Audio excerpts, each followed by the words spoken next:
Hola, buenas tardes a todos.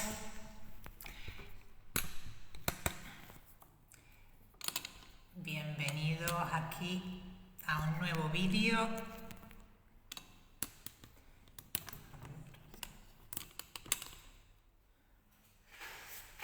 A una nueva clase en directo en el curso sobre la obra de Sigmund Freud, que cada 15 días, los martes a las 8 de la tarde, retransmitimos en directo esta obra, esta maravillosa obra. Bueno, mi nombre es Pino Lorenzo y soy psicóloga y psicoanalista de la Escuela de Psicoanálisis Grupo Cero, escuela que trabaja intensamente y dedicadamente a la difusión del psicoanálisis, y entre otras actividades tenemos esta actividad para difundir el psicoanálisis. Bueno, vamos a ver, vamos a meternos aquí también para tener también, y así vamos esperando un poquito a que se vayan uniendo personas a este nuevo vídeo.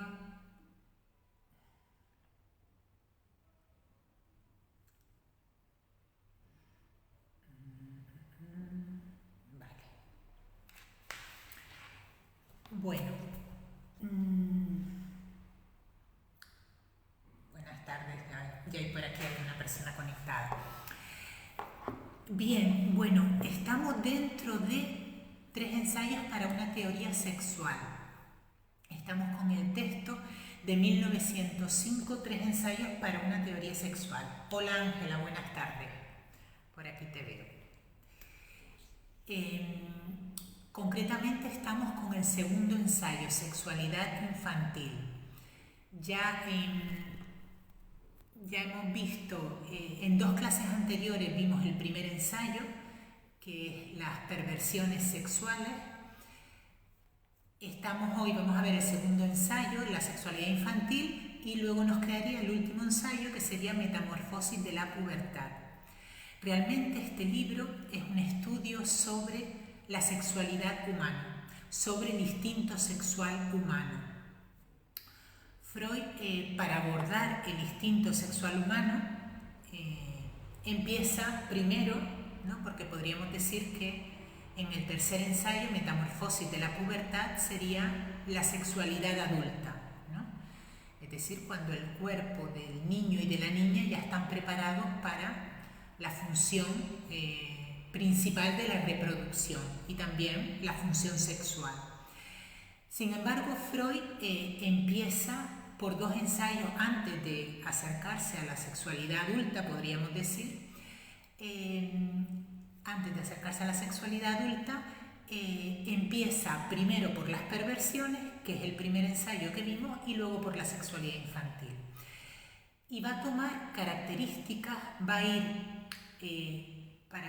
para acercarse al instinto sexual. Por un lado, va a ver que el instinto sexual ya trae consigo, ¿no? Como de fábrica, la perversión en el sentido, el concepto perversión en el sentido de lo que se sale de lo normal, que es todo lo que vimos en el primer ensayo, y que les invito a ver ese primer ensayo, y para luego meternos, que es en el ensayo de hoy, en la sexualidad infantil. Es decir, vamos a ver por qué la sexualidad infantil, por qué estudiamos la sexualidad infantil para estudiar la sexualidad en el adulto. Bueno, pues vamos a ver que todo se fragua en las primeras etapas de la sexualidad en el niño. Bueno, podemos decir que no es hasta la aparición de este ensayo, o no es hasta la aparición del psicoanálisis y Sigmund Freud, que la sexualidad infantil apenas había tenido autores, prácticamente apenas había escritos o literatura sobre la sexualidad infantil.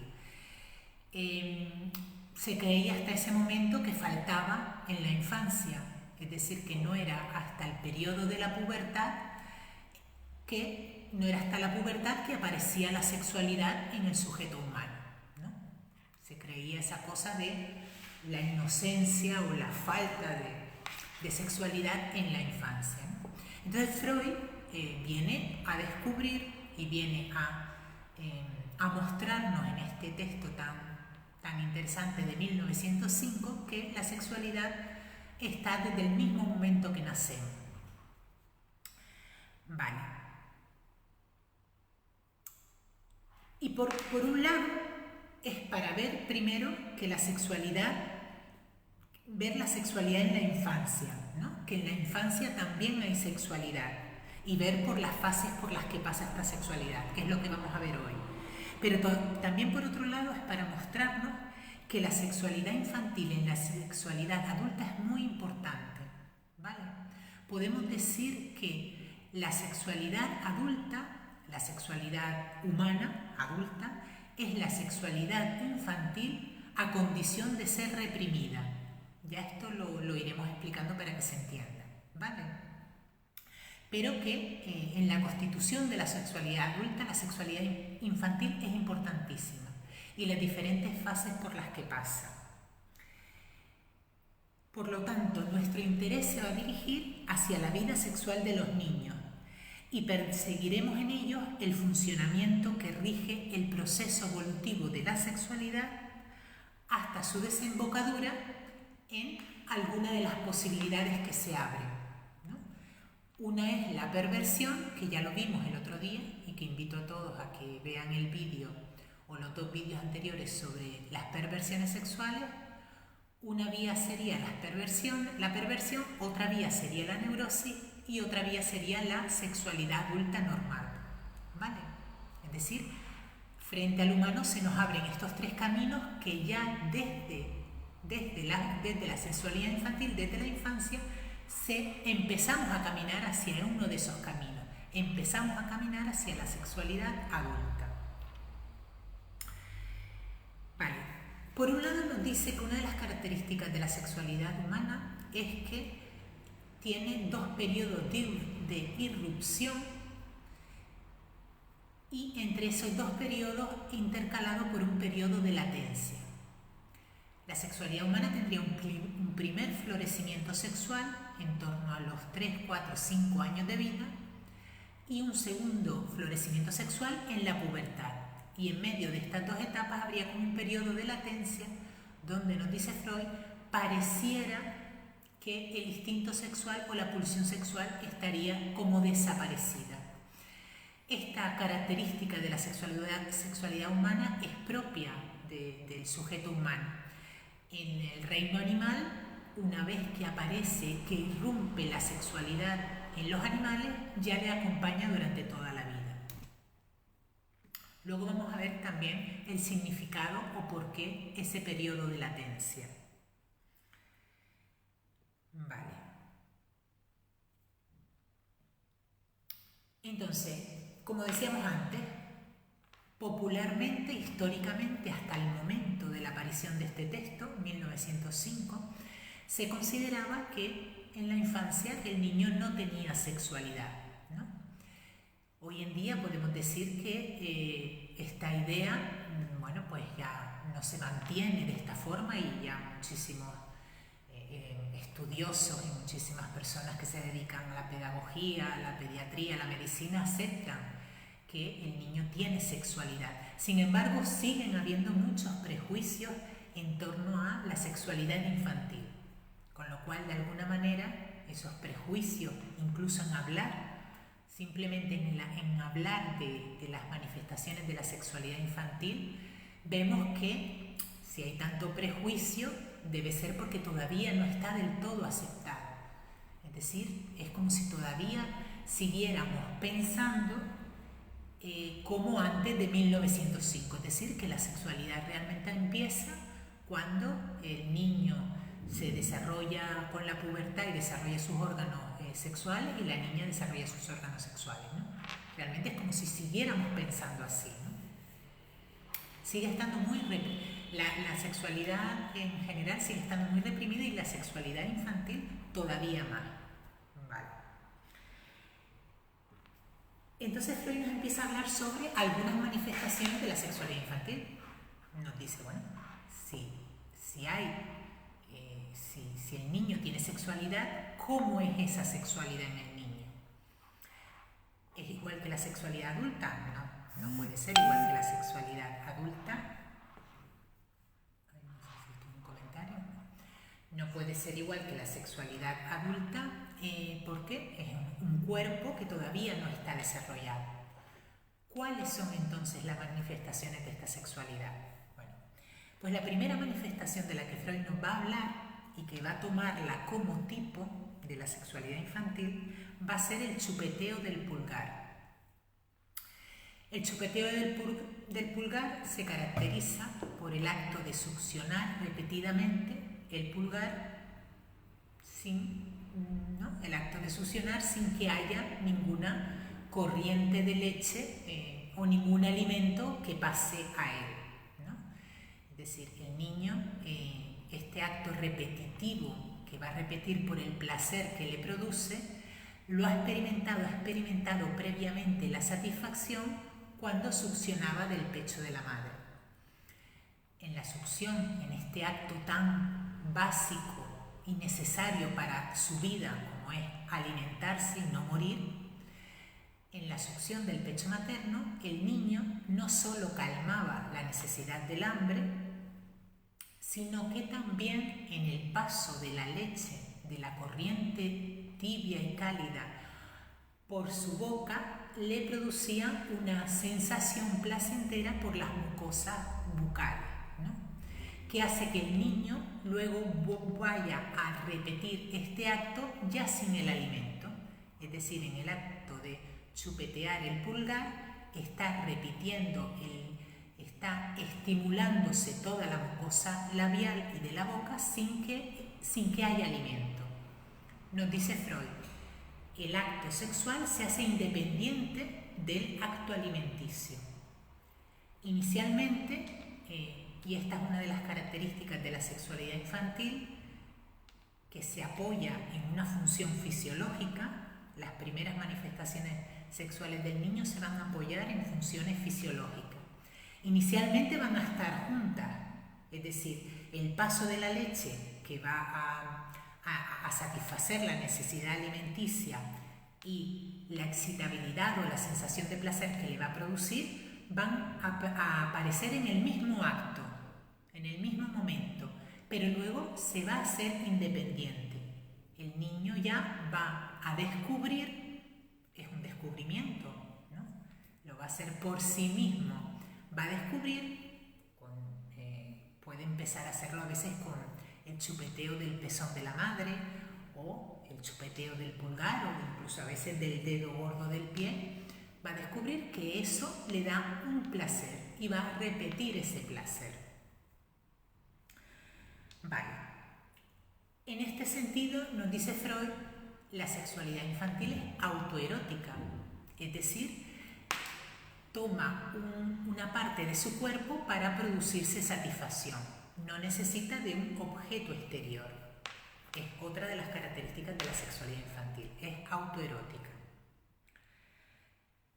No todos los niños realizan este acto de succión, dice, sino se supone que en aquellos en los cuales la importancia erógena de la zona labial se haya constitucionalmente reforzado. Si esta importancia de la zona labial se conserva en el tiempo, tales niños pueden llegar a ser en su edad adulta inclinados a besos perversos, a la bebida y al exceso de fumar. Es decir, si ha sido mucha la satisfacción, ¿no? Si el niño ha sido, podríamos decir, un gran chupeteador, ¿no? Más si por el contrario aparece la represión, es decir, que el niño frente a esa conducta repetitiva es reprimido fuertemente, lo que padecerá o podrá padecer será repugnancia a la comida y de vómitos histéricos. Es decir que al estar inicialmente, al inicio de la sexualidad humana, unida la pulsión alimenticia con la pulsión sexual, puede hacer que un problema en la pulsión sexual, con la pulsión sexual, traiga consigo, por ejemplo, un problema en la función alimenticia. Es decir, una represión o una represión exagerada sobre el instinto sexual puede conllevar en la edad adulta, por ejemplo, problemas con la alimentación, ¿no? Pensemos, por ejemplo, lo importante de la boca, del órgano de la boca en la alimentación, ¿no? El goce de la alimentación, es decir, para alimentarnos nos podemos alimentar con cualquier alimento, ¿no? Para saciar el instinto alimenticio lo podemos saciar con cualquier alimento. Sin embargo, las personas elegimos aquellos platos que más nos satisfacen, aquellos que nos dan más gusto al paladar. Bueno, pues tiene que ver con todo esto, con estas primeras, ¿cómo se dice? Con estos primeros momentos en que el niño se está estimulando toda una zona que se inaugura en ese momento. Bueno, no sé si no hay comentarios o no veo los comentarios. No sé si alguien me podría escribir un comentario para comprobar si me llegan los comentarios. Vale, bueno. Con un hola me bastaría. Vamos a escribir por aquí yo. Yo creo que sí que llegan los comentarios. Vale, bien. Actividad de la zona anal. Vamos con... Sí, me acaba... Vale, muy interesante, Pino, muchas gracias, Juan. Gracias. Vamos con la segunda manifestación de la sexualidad infantil, la actividad de la zona anal. Esta zona también es muy apropiada para permitir el apoyo de la sexualidad en otras funciones fisiológicas. Y concretamente se caracteriza esta manifestación en el retardo en el acto de excreción, hasta que la acumulación de las materias fecales produce violentas contracciones musculares a su paso por el esfínter, produciendo una viva excitación de las mucosas. Hola, buenas tardes, Karina, gracias. Vale, es decir, consistiría en el retardo, retener voluntariamente. Aquí aparece por primera vez, es la primera etapa, en la etapa del control de esfínteres, en la que está el niño en este momento, es el primer momento en la vida del niño que puede controlar algo del mundo exterior, puede dominar algo un poquito el mundo exterior. ¿Y cómo lo hace? A través del acto de los excrementos, de hacer caca, ¿no? Entonces se va a provocar esta retención con el fin de luego producirse esas violentas contracciones musculares y al salir por el esfínter provocarle placer, ¿no? Se estimulan todas las mucosas y todas las células sensitivas que están en esa zona del cuerpo, ¿no? Además, el niño va a considerar los excrementos como un regalo. Va a considerar los excrementos como una parte de su cuerpo. Y cuando sale de su cuerpo es como si hiciera un regalo al otro. De hecho, es en esta etapa donde los padres controlan o tratan, ¿no? Enseñan a su hijo a controlar los esfínteres, cuando la madre o el padre van a corroborarle que eso que entrega es un regalo para ellos, ¿no? Y aquí nos encontramos pues las frases de la madre o del padre o de los cuidadores que le dicen, cuando el niño hace caquita en el orinal, ¡ay, mira qué caquita más bonita! Venga, dale la caquita a mamá, a papá, que te quiere mucho, ¿no? Entonces el niño tiene por primera vez la posibilidad de dar o retener, ¿vale? Entonces, la retención de las masas Perdón. Dame un momentito que voy a por agua y ya ven.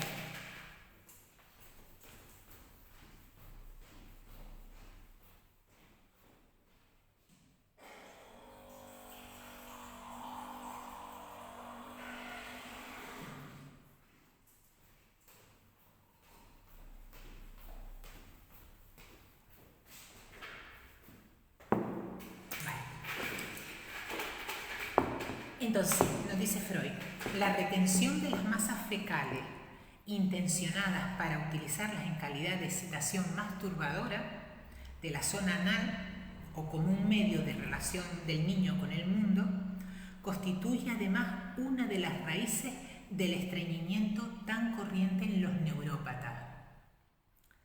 La importancia de esta zona también se refleja en el hecho de que se encuentran pocos neuróticos que no posean sus usos y ceremonias especiales escatológicas, mantenidas por ellos en el más profundo de los secretos.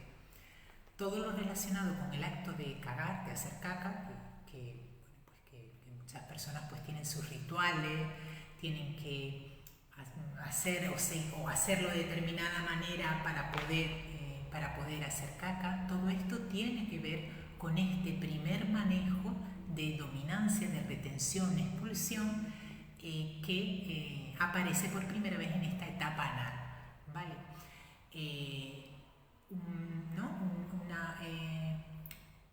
Una obsesión o un querer controlar tanto, por ejemplo, este acto puede llevar a que luego o más que un querer controlar, un exceso de excitación o como lo dice aquí,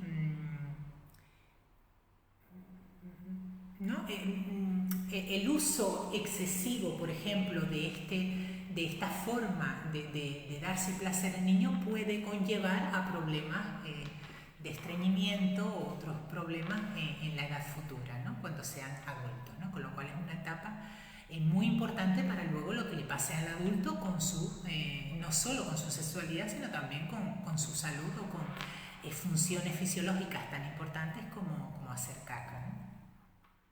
Vale. Pero como vemos estas manifestaciones que estamos viendo hasta ahora,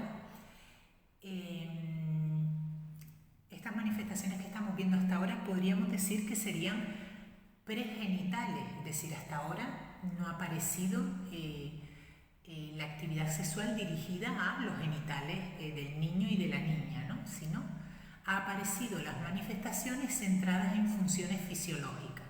Ya decíamos antes que esta era una de las características de la sexualidad infantil, apoyarse en funciones fisiológicas para luego hacerse independiente de ellas, ¿vale? Aquí en este caso de la etapa anal se ve también clarísimo. Se apoya inicialmente en la función excrementicia para luego hacer a su antojo, a su voluntad y provocarse el placer a su voluntad, ¿vale? Ya independiente del acto de hacer caca, ¿no? El acto de hacer caca es uno y luego la producción de placer sería como una función añadida, ¿no? Vale. Y ahora nos vamos a centrar en las actividades o las manifestaciones de la sexualidad o actividades donde ya sí son genitales, donde ya tienen en cuenta o donde ya la actividad se centra en los genitales. Serían las primeras manifestaciones sexuales masturbatorias.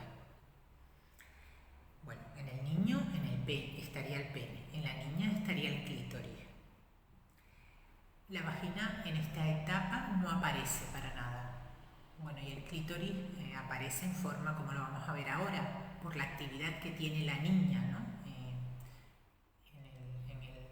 En el rozamiento de un muslo contra otro, en el frotamiento del clítoris, pero no porque sea capaz de poder visualizar o entender el clítoris, ¿no? Pero la vagina todavía aún menos, ¿no? Realmente la vagina, el órgano de la vagina, no es hasta la pubertad que no se puede descubrir, que no es descubierta por los niños, ¿no? Vale. Ya la actividad en estas etapas ya pertenece al verdadero aparato sexual y constituye el comienzo de la posterior vida sexual normal. La situación anatómica de estos dos órganos, el pene y el clítoris, el contacto con las secreciones, los lavados y frotamientos de la higiene corporal y determinadas excitaciones accidentales hacen inevitable que la sensación de placer que pueda emanar de esta parte del cuerpo se haga notar en los niños. y ya despierte un deseo de repetición. Es común, ¿no?, que de forma accidental, en los lavados que la madre le hace o el padre le hace, o de forma accidental, sienta que un roce o un tocamiento le provoca placer. Y eso va a llevar a su repetición. También de forma casual el niño puede tocarse accidentalmente y ver que eso le gusta. Entonces producirse la repetición. Vale. El acto que produce la satisfacción, como decíamos antes, sería el frotamiento de la mano con el órgano sexual, o en el caso de las niñas, una presión entre los muslos. Aquí nos habla Freud de que la actividad masturbatoria ya incluso se inicia en el niño de pecho. Ya el niño de pecho ya a veces tiene una conducta masturbatoria de tocarse el pene, ¿no?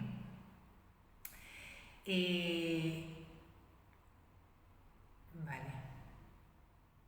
Que luego va a desaparecer aparentemente después de corto tiempo esta conducta, o pudiera conservarse sin interrupción, nos dice Freud. Esta conducta masturbatoria pudiera conservarse sin interrupción hasta incluso la edad adulta.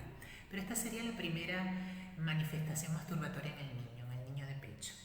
La segunda actividad masturbatoria sería ya en torno a los 3, 4, 5 años de vida, que ya el niño aquí sí ya identifica, ya tiene más voluntad del acto de repetir, ya sin saber lógicamente lo que hace, ya repite de forma más consciente de que eso que hace le provoca placer o le gusta repetirlo, ¿no? Lo mismo, también esta masturbación de esta etapa también puede detenerse y detenerse por una represión que va a tener efecto en esta etapa, o continuar hasta incluso la etapa adulta, ¿vale? Luego va a venir la etapa de la latencia, como decíamos antes, ¿no? Una etapa que estaría en torno, porque esta etapa de la que estamos hablando ahora está en torno a los 3-5 años de vida. Y después de esta etapa vendría la etapa de latencia, que parecería como que el instinto sexual no está, como si hubiera desaparecido. Realmente lo que ha venido a ocurrir es una represión de estas primeras conductas masturbatorias del niño entre 3 y 5 años. Bueno, es la etapa, ya lo hemos hablado en otros vídeos, del complejo de Edipo, porque esta primera actividad, a diferencia de las primeras manifestaciones de la sexualidad infantil, que eran autoeróticas, en este caso ya hay un objeto exterior, ya aparece, la libido ya sí está dirigida hacia un objeto exterior, y ese objeto exterior van a ser las primeras figuras parentales. Entonces, esta actividad masturbatoria va a ser reprimida, ¿no? Y entraría la siguiente etapa, que es la etapa de latencia, donde es la etapa de los amigos, de los intereses intelectuales, de los intereses deportivos, donde pareciera que lo sexual no está. Esa etapa donde los niños no quieren saber nada de las niñas, ni las niñas de los niños, ¿no? Es como si hubiera un rechazo de la sexualidad. Pero bueno, ha acontecido una represión de la sexualidad. La sexualidad, las manifestaciones de la sexualidad han sido reprimidas, pero han sido necesariamente reprimidas. ¿Por qué? Porque todas estas conductas, todas estas manifestaciones que estamos viendo, sexualidad oral, anal, fálica, fálica más que genital, fálica, son del orden de la perversión. ¿En qué sentido? Que del orden de la perversión en sentido que se salen de la función o del fin sexual normal, que sería el coito. Aquí ya me estoy yendo a las primeras clases, que les invito a todos que la vean para poder entender también esto que estamos hablando, ¿vale? Es decir, que la sexualidad infantil, nos llega a decir Freud, es polimorfa, perversa en el sentido de que son transgresiones, ¿no? Es decir, la sexualidad oral, la sexualidad anal, la sexualidad masturbatoria son transgresiones, son distintas transgresiones, son desvíos de la sexualidad, del fin sexual o del acto sexual normal, entre comillas, que es el coito y el fin de la reproducción. En ese sentido, perversiones, ¿vale? Solo que ya eso viene con nosotros, ¿no? Es decir, el instinto sexual ya trae en sus raíces la perversión, en el sentido, ya trae en sus raíces el ir más allá de la función para la que inicialmente, de la función sexual o de la función reproductora para la que inicialmente estaría destinado la sexualidad humana, ¿no? Y en ese sentido perverso, es decir, que serían también los denominados instintos parciales que luego van a constituir estos instintos parciales, ¿no? La boca, el ano, la exhibición, el mostrarse, la contemplación de la que hablamos en la clase pasada, van a constituir los instintos parciales o van a constituir también las zonas erógenas, tan importantes luego para la sexualidad adulta, ¿no?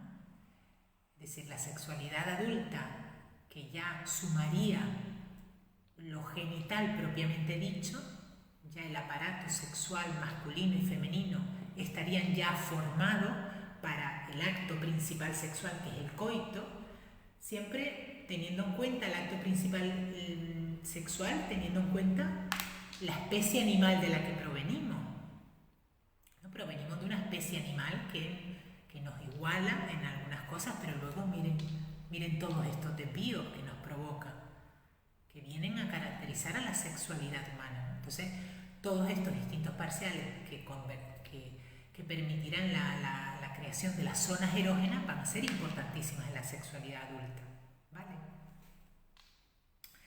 Bien. Entonces, Freud nos dice que va a haber una enorme variabilidad en el niño, ¿no? Con respecto a la conducta masturbatoria, por ejemplo, ¿no?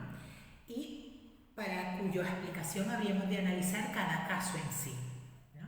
Vamos a ver que hay muchísima variabilidad con respecto a esto que decíamos antes de la represión, de esas primeras manifestaciones masturbatorias en el niño, de la continuidad de estas conductas hasta la pubertad. Nos vamos a encontrar enorme variabilidad. Vale. Pero sí podemos decir como generalidad que por las características de esta etapa, la fase fálica, nos encontramos en la fase fálica, se llama fase fálica porque está centrada en el pene, en el falo del niño, ¿vale? En este momento de la constitución del sujeto, el niño y la niña todavía no son capaces de diferenciar o de identificar la diferencia sexual entre los niños y las niñas. Entonces, la única diferencia existente entre un niño y una niña es que tiene una cosita, que uno de los dos tiene una cosita colgando que el otro no lo tiene. Es lo único que los diferencia, ¿no? Todavía ellos no pueden integrar ni el clítoris, en el caso de la niña, ni la vagina, ¿no? Entonces, vale, no sé por qué decía esto. De que la sexualidad... Bueno, lo que decía es que habría una enorme variabilidad y para cuya explicación habríamos de analizar cada caso particular. Lo que sí podemos decir como generalidad, la fase fálica, claro, por eso se denomina fase fálica, ¿vale? La fase genital sería la de la pubertad, que es la siguiente que viene, porque aquí sí ya hay genitales masculinos y genitales femeninos, pero en esta fase todavía estaría en torno al genital masculino, el pene, por eso se denomina fase fálica. Y los niños solo se diferenciarían por unos niños que tienen y otros niños que no tienen. Vale, entonces la generalidad sería que la fase fálica, la actividad masturbatoria de esta etapa dejará en la memoria del individuo las más profundas huellas inconscientes, y determinará el desarrollo del carácter cuando sigue poseyendo salud en su sexualidad adulta normal, o la sintomatología de su neurosis cuando enferme después de la pubertad. ¿Vale? Es decir, que estas primeras manifestaciones masturbatorias van a dejar o pueden dejar una profunda huella, o van a dejar una huella tanto en el desarrollo de una sexualidad normal como en el desarrollo de una sintomatología que aparezca con posterior a la pubertad, ¿vale? O sea que la sexualidad infantil es importantísima, porque además cómo Freud llega a determinar todas estas etapas y todos estos conocimientos sobre la sexualidad infantil. Él va a partir, por un lado, del análisis de los adultos, ¿no? En el psicoanálisis de los adultos que tiene como pacientes, le hablan de su sexualidad infantil y de aquí toma datos, y también de la observación en los niños, ¿no? Y bueno, pues nos viene a decir que esta actividad masturbatoria va a tener una importancia muy grande en la sexualidad adulta. Inconsciente, todo esto va a ser reprimido. De hecho, nos dice Freud, es precisamente porque toda esta actividad masturbatoria ha sido reprimida por la que no recordamos. Hola, buenas tardes, Monse. Ahora voy con tu pregunta, ¿vale? Es precisamente por toda esta represión por la que no recordamos nuestros primeros años infantiles y casi no podemos, o sea, algo tan importante como estas manifestaciones sexuales, como estas sensaciones, estas emociones incluso que siente el niño en estas primeras etapas de su vida, sin embargo, prácticamente han sido borradas de la memoria del sujeto. El sujeto humano no es hasta los 6-7 años que puede tener flashes de los años anteriores, pero no es hasta los 6-7 años que puede tener una reconstrucción histórica un poco de su vida, ¿no? Y de su vida sexual aún menos. Pues tiene que ver con esta represión que tiene lugar en estas etapas, ¿no? Vale. Monse Martínez pregunta, hola, ¿qué relación tienen estos antecedentes con las disfunciones sexuales en la mujer en específico? Bueno, pues con las disfunciones sexuales en la mujer y en el hombre. Van a tener mucha importancia porque van a ser donde se constituye, como decíamos ahora mismo, donde se constituye el carácter de una sexualidad normal o la sintomatología futura. ¿Qué ocurre? Que es desde el presente cuando podemos determinar el camino que siguió el sujeto, ¿vale? No quiere decir que según cómo hayan sido el paso por estas etapas, así va a suceder, así va a tener una sexualidad adulta, sino que es desde la sexualidad adulta que podemos ver lo que pasó. Pero tiene muchísima importancia, claro, sí. Cómo haya sido el paso por estas etapas, las excitaciones las experiencias y excitaciones que el niño y la niña haya tenido, cómo haya sido también la conducta de los adultos para con esas manifestaciones sexuales. Sí, gracias a ti, Monse. Vale, y bueno, ¿y por qué es tan importante porque es tan importante, decíamos, reprimir esta primera como tal conducta masturbatoria, ¿no? Estas primeras manifestaciones masturbatorias en el niño? Bueno, ¿por qué? ¿Por qué se reprimen? ¿Por qué no pueden seguir un desarrollo normal y formar parte de nuestro acervo consciente en la edad adulta y poder recordarlo?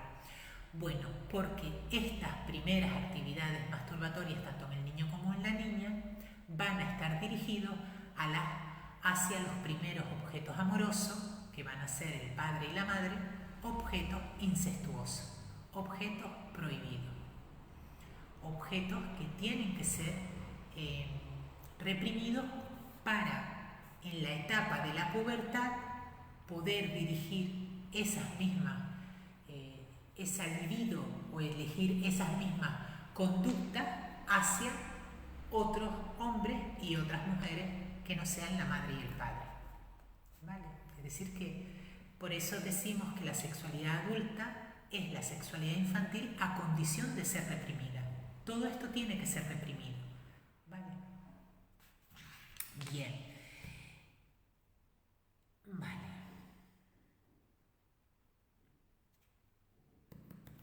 Vale. Aquí nos habla también Freud lo que nombramos antes, los instintos parciales, que también los nombramos el otro día, como son el instinto de contemplación, de exhibición, de crueldad, el sadismo y el masoquismo. Todo esto también se constituyen en estas primeras etapas infantiles y que van a constituir luego los instintos parciales, ¿no? que van a contribuir o que van en la fase genital, que será la que veamos en la próxima clase. La próxima clase va a ser en metamorfosis de la pubertad, ¿no? Donde ya nos metemos de lleno con la fase genital, ¿no? Cuando ya hay un órgano sexual propiamente dicho, masculino y femenino, ¿no?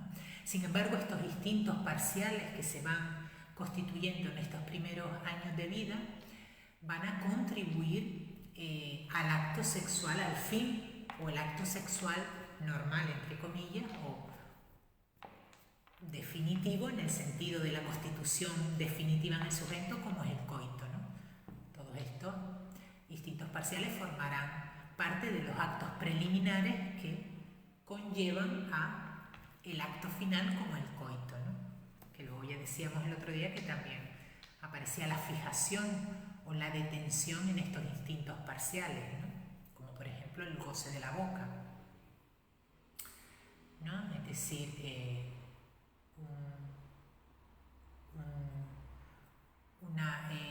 una persona, por ejemplo, la obesidad tendría que ver, o una de las formas de la obesidad puede tener que ver con esta actividad de la zona oral, de la etapa oral, esta actividad sexual de la etapa oral, ¿no? De tal manera que el obeso no saciara nunca su hambre, entre otras cosas, porque es como que como si estuvieran todavía las dos funciones, la alimenticia y la sexual, unidas, de tal manera que su sexualidad estaría en la alimentación, es decir, sería alimentándose como se estaría satisfaciendo su sexualidad, de tal manera estarían, antes decíamos que la sexualidad infantil se caracterizaba por estar apoyada en una función fisiológica, pero de la cual luego se separa de la función fisiológica. Pues podríamos decir que el obeso con la alimentación es como que alimentación y función sexual estarían unidas. No puede dejar de comer porque es su forma de desarrollar su sexualidad, ¿no? Y por supuesto conlleva pues los desórdenes y la problemática de la obesidad. Por eso muchas veces problemas como la obesidad, un problema que se trata muchas veces de forma física, con dietas, con medicamentos, con tratamientos médicos, tiene tras de sí pues todo esto de lo que estamos hablando, ¿no? Es decir, tiene tras de sí toda esta sexualidad infantil que ha de ser analizada, psicoanalizada, ¿no? En el diván del psicoanalista. Entonces, muchas veces muchas personas con obesidad prueban y prueban dietas, infinitas dietas, y vuelven, no hay manera. A veces incluso los médicos nos explican, ¿no? Cómo no puede mantener en el peso. Bueno, porque son otras cuestiones psíquicas, son cuestiones sexuales las que están detrás de ese mantenimiento por ejemplo, de esa obesidad, o ese mantenimiento del comer exagerado, ¿no? Como lo contrario, ¿no? La repugnancia para comer, los vómitos histéricos, ¿no? Personas que comen y todo lo vomitan, ¿no?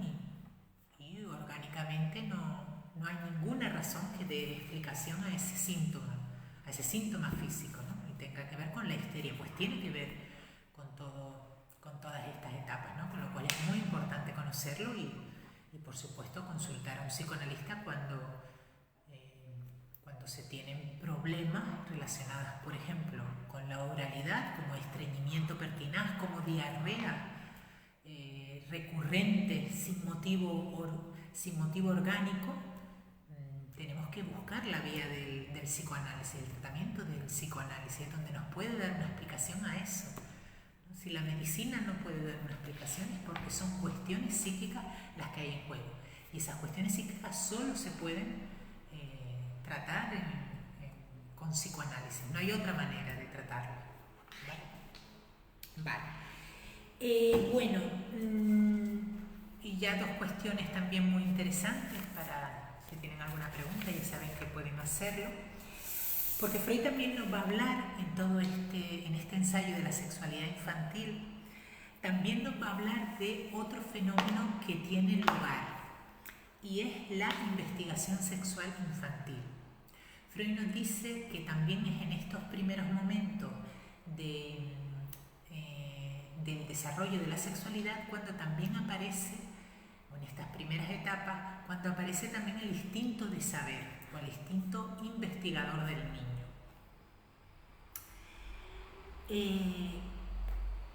Este instinto, dice, no puede contarse entre los componentes distintivos elementales, ni colocarse bajo el dominio del instinto sexual, ¿no? Parece que iría en paralelo al instinto sexual.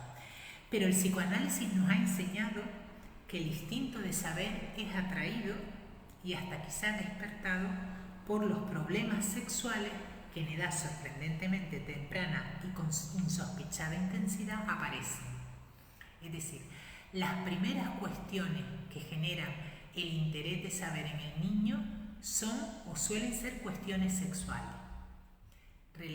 relacionadas bien con de dónde proceden los niños, ¿no? Los niños empiezan a preguntarse de dónde proceden los niños, bien porque han visto o han oído a su madre embarazada, o han oído que va a aparecer un nuevo hermanito, ¿no? Y entonces empiezan a preguntarse de dónde viene ese niño, ¿no?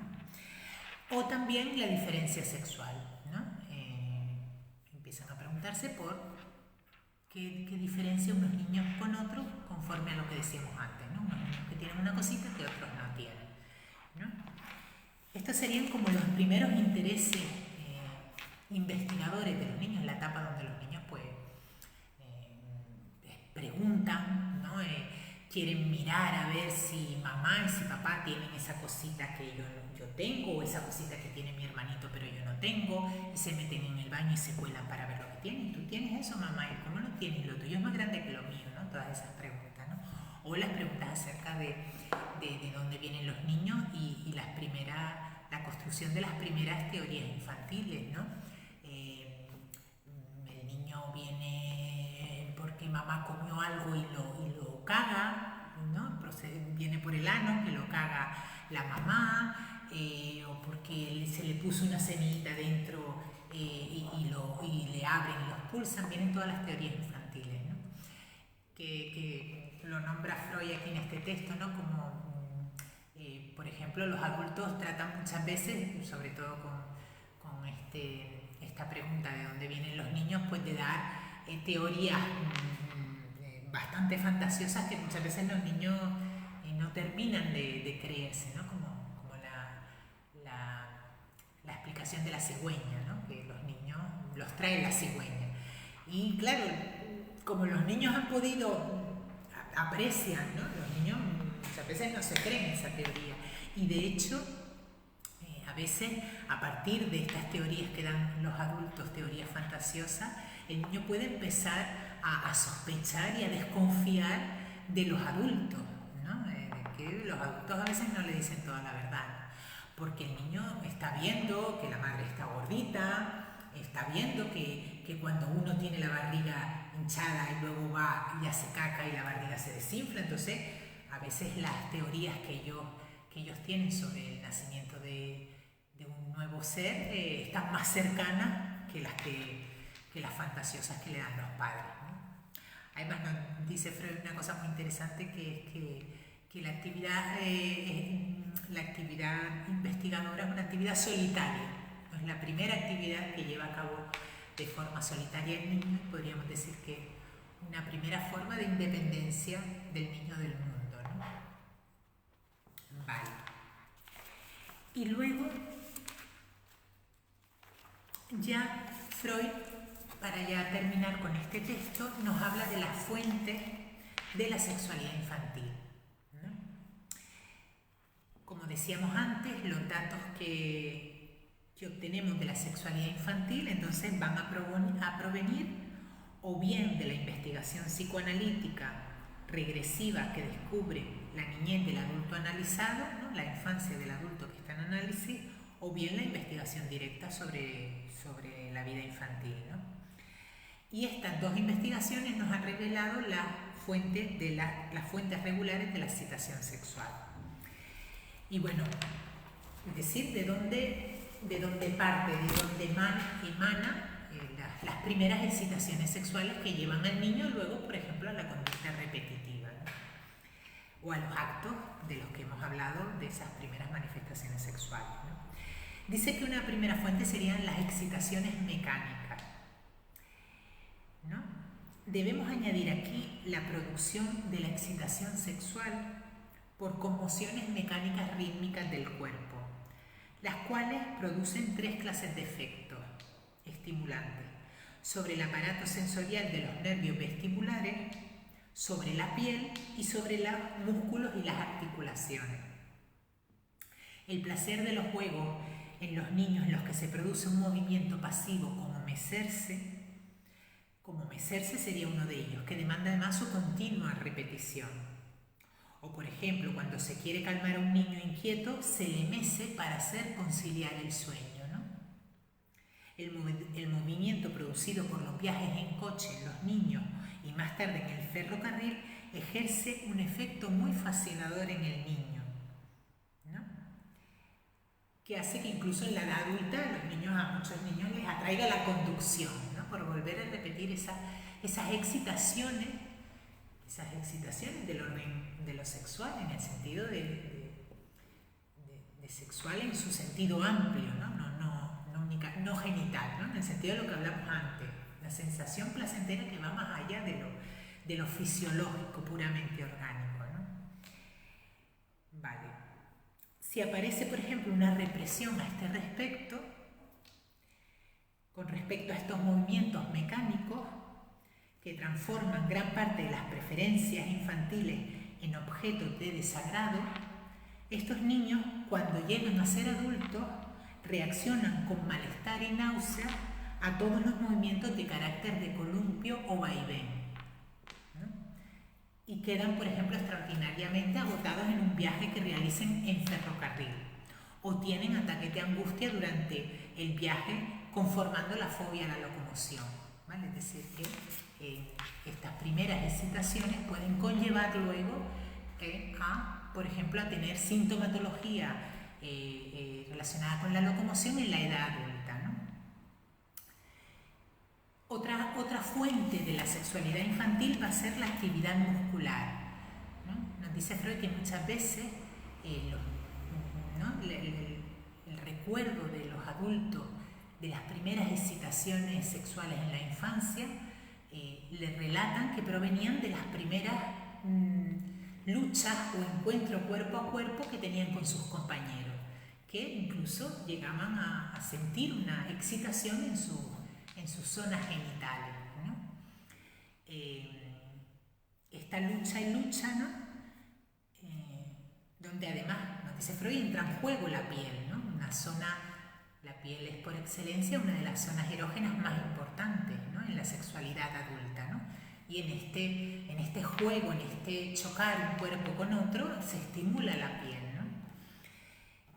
Dice, la tendencia a la lucha muscular con determinada persona, así como en años posteriores la tendencia a la lucha oral, es decir, a la disputa oral, la discusión oral, que tan tan repetida y tan asidua es, por ejemplo, en las relaciones de pareja, ¿no? Pertenece a los signos claros de la elección de objeto orientada hacia dicha persona, ¿no? Es decir, como si fuera una traducción de esa lucha cuerpo a cuerpo ya llevada al lenguaje, ¿no? Y bueno, muchas veces, y esto lo vemos mucho en la práctica clínica, los psicoanalistas, en muchas parejas, en las terapias de pareja, te relatan cómo después de una gran discusión con su pareja terminaron echando un polvo en la cama, ¿no? Es decir, que esa discusión que ha pasado del plano muscular al plano oral les ha generado excitación como para llegar luego al acto sexual, ¿no? O sea, que parece que sí que genera excitación, excitabilidad. Luego, por otro lado, nos habla de los procesos afectivos como otra fuente. Todos los procesos afectivos intensos, nos dice, hasta las mismas excitaciones aterrorizantes, se extienden hasta el dominio de la sexualidad. Vale. En los colegiales, por ejemplo, el miedo al examen o la tensión ante un deber de difícil solución puede, ¿no? Una emoción muy intensa puede tener gran importancia tanto para la aparición de manifestaciones sexuales, que a veces incluso los mismos niños lo pueden decir frente a una situación de temor o de angustia muy grande frente a la situación de exámenes. Hay niños que relatan, por ejemplo, sentir una excitación sexual, como para también su conducta en la escuela. En tales situaciones aparece con frecuencia una sensación de excitación, que lleva, por ejemplo, al tocamiento de los genitales en los niños o a un proceso análogo a la polución. Dice, la conducta, esto es interesante, la conducta del niño en la escuela que tantos problemas plantea a los profesores debe relacionarse en general con su naciente sexualidad, ¿no? Muchos niños que presentan problemas de conducta muchas veces tiene que ver con todas estas manifestaciones y que muchas veces incluso son fuertemente reprimidos o no entendidos, ¿no? O a veces se trata de dar explicaciones por situaciones que a lo mejor el niño está viviendo en su casa, ¿no? Situaciones familiares o situaciones diferentes que el niño vive en casa, ¿no? Y tienen que ver con esta incipiente manifestación de su sexualidad, ¿no? En el sentido que las situaciones incluso vividas en casa pueden estar despertando de forma temprana la sexualidad infantil, provocando que ese exceso, por ejemplo, de energía sexual todavía a la que el niño no le puede dar todavía una salida por ser excesiva, por ser intensa, se transforme en conductas disruptivas, en excitabilidad, exceso. De hecho, usamos la misma palabra, ¿no? En el idioma español usamos la misma palabra excitabilidad para explicar la excitabilidad sexual como para explicar la excitabilidad conductual, porque tienen una fuente común, ¿no? Tienen una fuente común. Entonces muchas veces el problema de los niños no es más que, bueno, no es más y no es menos, ¿no?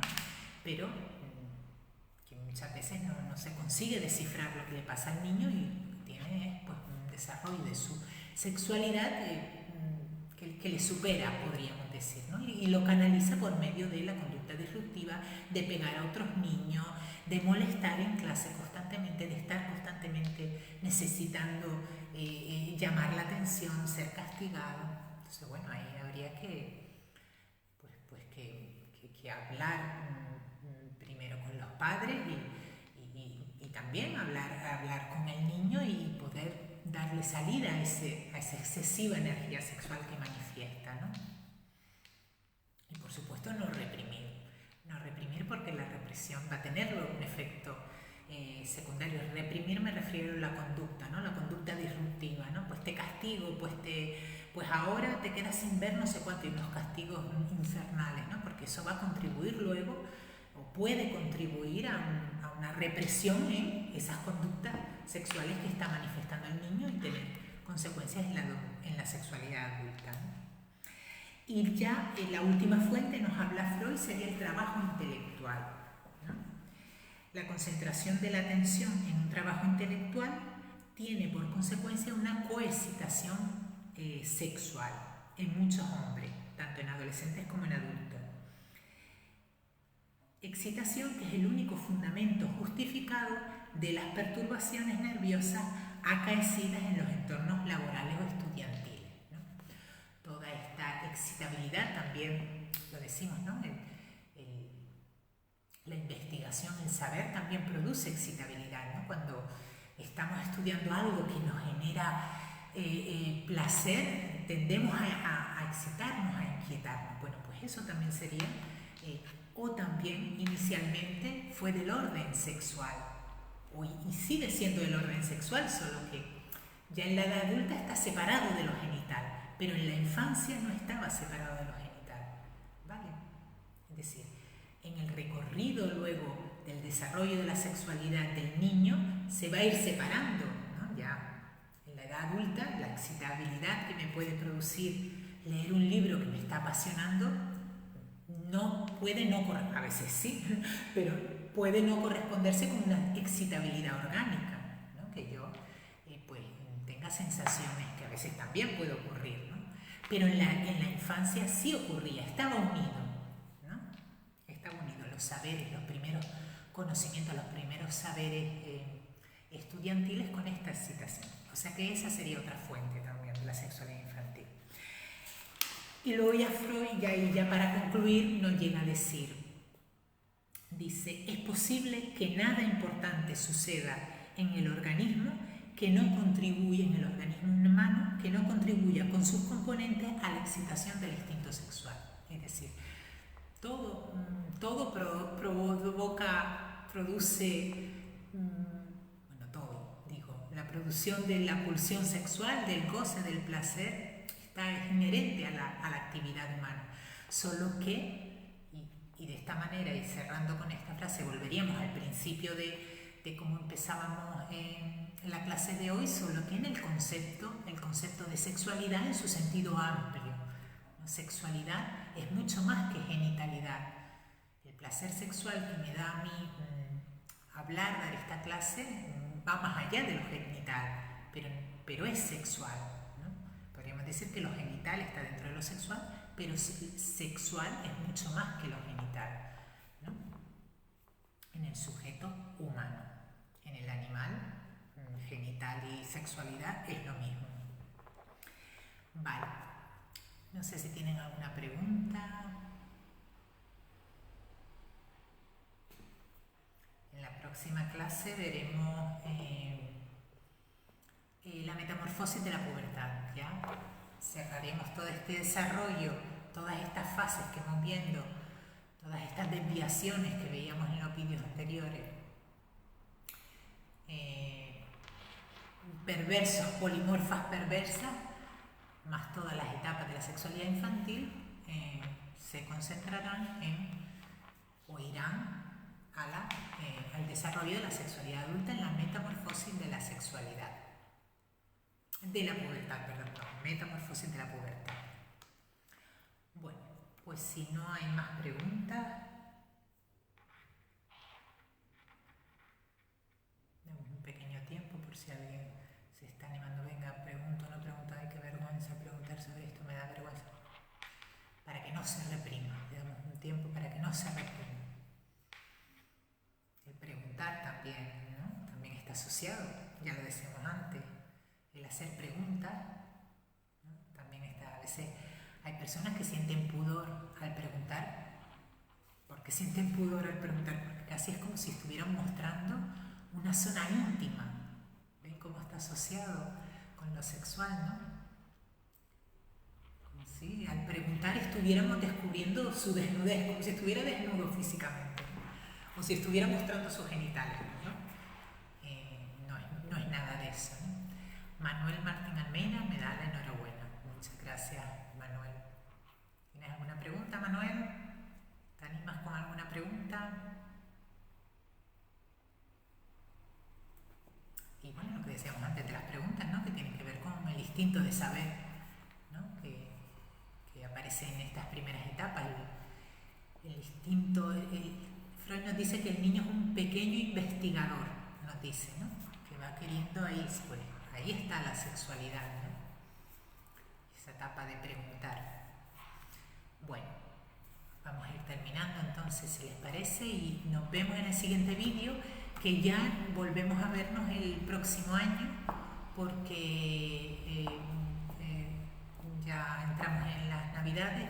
La próxima clase sería el 15 y o sea, la próxima clase, digo, en 15 días estaríamos ya en Navidades, y entonces ya la próxima clase abierta, que va a ser Metamorfosis de la Pubertad, va a ser el día